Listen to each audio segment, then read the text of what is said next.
বন্ধু, চাইলে তুই আমার মতো হাজারটা বন্ধু পাবি, কিন্তু আমার মতো একটাও পাবি না। হইতে পারে আমি গরিব, কিন্তু স্বার্থপর না।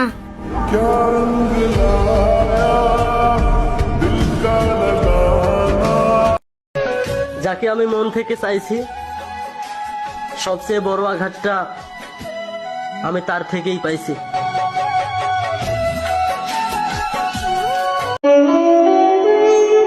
অল্প বয়সে ফ্যামিলির টেনশন মাথায় নিয়ে ঘুরে যে সেই বুঝে বাস্তবতা কতটা কঠিন। ছিলাম তখন ভালো, যখন হইল আমার জন্ম, মাথায় বুদ্ধি ছিল। ভালোবাসা দিবা না আগে কইবা না? তোমার এই ভালোবাসার আশায় আমার ভালো থাকাটাই আর হইল না।